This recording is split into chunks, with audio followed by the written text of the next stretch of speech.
Hello मेरे पढ़ाकू दोस्तों, welcome back to my channel with another topic. आज की जो टॉपिक है वो है ब्लड सर्कुलेटरी सिस्टम। अब ये ब्लड सर्कुलेटरी सिस्टम क्या होता है? तो जो ब्लड हमारे बॉडी में रन करती है, ह्यूमन बॉडी में रन करती है और अपने साथ बहुत सारे न्यूट्रिएंट्स वो कैरी करती है, ऑक्सीजन कैरी करती है, वाटर कैरी करती है और पूरे बॉडी में हर एक ऑर्गन तक पहुंच जाती है। ऑर्गन्स को ज़रूरत होती है ऑक्सीजन न्यूट्रिएंट्स की, वो उसे यूज़ कर लेते हैं। ओके, तो इस तरह से ब्लड का काम क्या होता है कि वो पूरे बॉडी में सर्कुलेट करती है और जो सप्लाई करती है वो न्यूट्रिएंट्स, वाटर, ऑक्सीजन, व्हाटएवर, ये और भी बहुत कुछ सप्लाई करती है पूरे बॉडी में। तो ब्लड सर्कुलेट कैसे करती है, इसका सिस्टम क्या है, तो इसी के बारे में आज हम इस वीडियो में जानेंगे। तो ब्लड सर्कुलेटरी सिस्टम को जानने से पहले कुछ पॉइंट है उसे जान लेते हैं हम। तो ब्लड में जब ऑक्सीजन मिक्स रहती है तो उसे कहते हैं ऑक्सीजनेटेड ब्लड, और जब ब्लड में कार्बन डाइऑक्साइड मिक्स हो जाती है तो उसे कहते हैं डीऑक्सीजनेटेड ब्लड।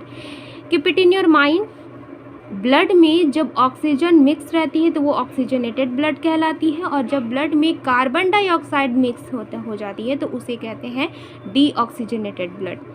अब जब हम बुक देखते हैं तो उसमें जो हार्ट का दिखाया जाता है हमें, तो वन साइड रेड कलर से शो किया जाता है और दूसरा साइड जो होता है वो ब्लू कलर से शो किया जाता है। तो जो रेड कलर से जो पार्ट शो किया जाता है, इसका मतलब ये है कि वहाँ पर कौन सा ब्लड फ्लो हो रहा है, ब्लड जिसमें ऑक्सीजन है। और दूसरे साइड में, दूसरे पार्ट में ब्लू कलर शो किया जाता है, इसका मतलब क्या है कि ब्लड में कार्बन डाइऑक्साइड मिक्स है। Got it? इस डायग्राम की मदद से हम जानेंगे कि ब्लड जो है वो किस तरह से सर्कुलेट करती है पूरी बॉडी में। तो हम जानते हैं कि हार्ट के 4 चेम्बर होते हैं। तो यहाँ पर मैंने जो डायग्राम यूज़ किया है सिर्फ आपको समझाने के लिए। वैसे हार्ट की जो शेप होती है वो ट्रायंगल होती है। तो हार्ट में जो 4 चेम्बर होते हैं, फर्स्ट 2 चेम्बर को कहा जाता है राइट एट्रियम और लेफ्ट एट्रियम, और नीचे के 2 चेम्बर को कहा जाता है राइट वेंट्रिकल और लेफ्ट वेंट्रिकल। Got it? अब जो लेफ्ट वेंट्रिकल में जो ऑक्सीजनेटेड ब्लड होती है, ब्लड में जो ऑक्सीजन भरी होती है, वैसा ब्लड वो क्या होता है कि वो वहाँ से निकलकर ब्लड वेसल के थ्रू वो पूरे बॉडी में चला जाता है, पूरे बॉडी ऑर्गन्स तक पहुँच जाता है, और जिस रास्ते से वो जाता है उसको कहते हैं आयोटा। ओके, अब बॉडी ऑर्गन्स में पहुँचने के बाद यहाँ पर एरोबिक रेस्पिरेशन होती है। अब एरोबिक रेस्पिरेशन किसे कहते हैं? तो एरोबिक रेस्पिरेशन में जो बॉडी ऑर्गन्स होते हैं वो ऑक्सीजन को यूज़ कर लेते हैं, और जो वेस्ट मटेरियल्स होते हैं जो कार्बन डाइऑक्साइड प्रोड्यूस करते हैं, तो वो फिर क्या, कार्बन डाइऑक्साइड क्या होता है कि वो ब्लड में शामिल हो जाता है। अब ब्लड में शामिल होने के बाद वो ब्लड जो है वो वेना कावा रास्ते से होते हुए वो राइट एट्रियम की ओर जाती है, फिर राइट एट्रियम में पहुंच जाती है। राइट एट्रियम में पहुंचने के बाद यहाँ पर आपको 3 कस्प दिखाई दे रहे होंगे, तो इसके थ्रू वो क्या होती है कि राइट वेंट्रिकल्स में भर जाती है। जब ये राइट वेंट्रिकल्स भर जाती है तो ये जो दरवाज़ा वो बंद हो जाता है, और फिर यहाँ से जो ब्लड होती है वो यहाँ से जाते हुए पल्मोनरी आर्टरीज में ऑक्सीजनेशन के लिए चली जाती है।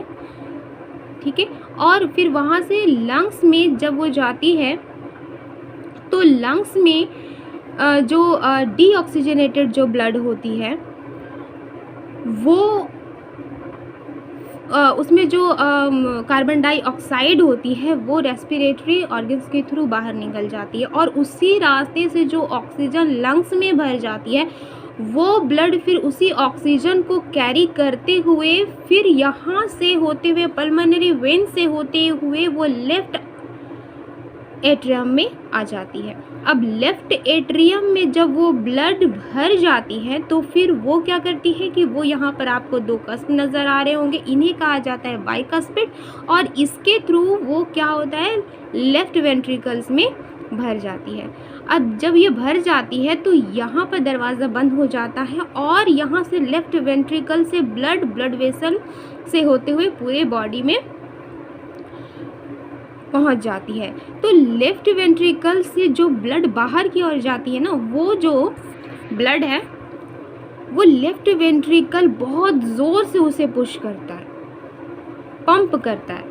ठीक है, पंप करने से वो क्या होता है, क्यों पंप करता है, ताकि ब्लड जो है वो पूरे ऑल ओवर बॉडी में पहुंच सके, पूरे बॉडी ऑर्गन तक पहुंच सके। अब हार्ट जो होता है वो तो सेंटर में होता है, लंग्स के बीच सेंटर में होता है, तो ब्लड जो है वो माइंड तक पहुंचना चाहिए और पैरों के टो तक पहुंचना चाहिए, है ना।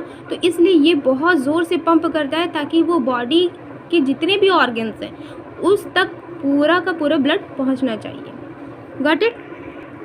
फिर इस तरह से जो ऑक्सीजनेटेड ब्लड होती है वो फिर वापस बॉडी ऑर्गन्स में जाती है, बॉडी ऑर्गन्स उसे एब्जॉर्ब करते हैं, उसे यूज़ करते हैं, फिर वो डीऑक्सीजनेटेड ब्लड बन जाती है। फिर वो वापस क्या करती है, ऑक्सीजन को कैरी करने के लिए वापस वो लंग्स की ओर जाती है, लेकिन लंग्स से पहले वो फिर राइट एट्रियम में जाती है, फिर वहाँ से ट्राइकस्पिड के जरिए होते हुए वो राइट वेंट्रिकल्स में पहुँचती है, फिर यहाँ से पंप होता है, फिर यहाँ से इस रास्ते से होते हुए वो कहाँ पहुँचती है, पल्मोनरी आर्टरीज में पहुंचती है ऑक्सीजनेशन के लिए। फिर वहां से लंग्स में पहुंच करके वो जो कार्बन डाइऑक्साइड है वो रिलीज़ कर देती है, फिर ऑक्सीजन जो उसी रास्ते से आते हैं उसको कैरी करती हुए फिर वो लेफ्ट आर्टरियम में आ जाती है। ठीक है, अब हम इसे एक जो हार्ट है उसके डायग्राम में हम लोग इसे अच्छी तरह से समझते हैं। सो ये हमारी हार्ट की शेप है, आप इसे देख सकते हैं। तो ये जो पार्ट है, इस पार्ट को हमेशा बुक में रेड कलर से शो किया जाता है। क्यों रेड कलर से शो किया जाता है, क्योंकि वो ऑक्सीजनेटेड ब्लड होती है, उसमें ऑक्सीजन भरी होती है। ठीक है, आप ये जो देख रहे हो, ये जो यहाँ पर पाइप देख रहे हो, ये है पल्मोनरी वेन्स। ठीक है, इसी के जरिए ये किससे जुड़ी होती है, लंग्स से जुड़ी होती है, ये लंग्स से जुड़ी होती है और इसी के जरिए जो ऑक्सीजनेटेड ब्लड होती है वो यहाँ इस लेफ्ट एट्रियम में आती है, यहाँ लेफ्ट एट्रियम में आती है। फिर यहाँ पर एक दो आपको इस तरह से पाइप नज़र आएंगे, वो बाइकस्पिड। ठीक है, दो कस्प नज़र आएंगे, वो बाइकस्पिड कहलाता है। इसके जरिए वो फिर कहाँ आ जाती है, लेफ्ट वेंट्रिकल में। अब लेफ्ट वेंट्रिकल में ऑक्सीजनेटेड ब्लड आने के बाद वो इस रास्ते से होते हुए ये ज़ोर से पंप करती है और फिर ये ऊपर की ओर ब्लड चली जाती है और फिर यहाँ पर नीचे की ओर भी ब्लड फ्लो होती है। ठीक है, तो ये तो हो गई लेफ्ट एट्रियम और लेफ्ट वेंट्रिकल की बात। ऑक्सीजनेटेड ब्लड इसी के थ्रू पूरे बॉडी में पहुंचती है। ठीक है, अब ये जो है राइट वेंट्रिकल और राइट एट्रियम, अब ये ब्लड क्या करती है, पूरे बॉडी में जाती है और बॉडी ऑर्गन्स उसे यूज़ करते हैं ऑक्सीजन को, और ऑक्सीजन को यूज़ करने के बाद जब उसमें कार्बन डाइऑक्साइड ब्लड में मिक्स हो जाती है तो वो बन जाती है डीऑक्सीजनेटेड ब्लड, और फिर वो क्या करती है, वेना कावा रास्ता से होते हुए वो इस राइट एट्रियम में आती है। राइट एट्रियम में आने के बाद यहाँ पर 3 कस्प होंगे पाइप, इसे कहा जाता है ट्राइकस्पिड, और फिर यहाँ से होते हुए ये राइट वेंट्रिकल में भर जाती है। जब राइट वेंट्रिकल में भर जाती है तो ये बंद हो जाता है, और राइट वेंट्रिकल में भरने के बाद जब ये फ्लो होती है, कहाँ फ्लो होती है, फिर यहाँ से होते हुए ये फिर इधर लंग्स की ओर चली जाती है। ठीक है, तो बस आपको इतना ही समझना है। इतना अगर आप समझ लेते हो तो आपके लिए बहुत ही आसान हो जाएगा टॉपिक को समझना। तो फिर मैं एक बार फिर से रिवाइज कर देती हूँ कि ये जो पल्मोनरी वेन्स है, इससे ये किससे जुड़ी होती है, लंग्स से जुड़ी होती है, और फिर यहाँ से ब्लड, ऑक्सीजनेटेड ब्लड जो होती है वो हमारे लेफ़्ट एट्रियम में आती है, फिर वहाँ से बाइकस्पिड से होते हुए लेफ़्ट वेंट्रिकल में भर जाती है, फिर यहाँ से जो हार्ट है वो ज़ोर से पंप करती है तो वो पूरे बॉडी में चली जाती है। ये ऊपर जो पंप करती है तो वो ऊपर ब्लड चला जाता है और फिर नीचे पूरा जो ब्लड है वो पूरा बॉडी में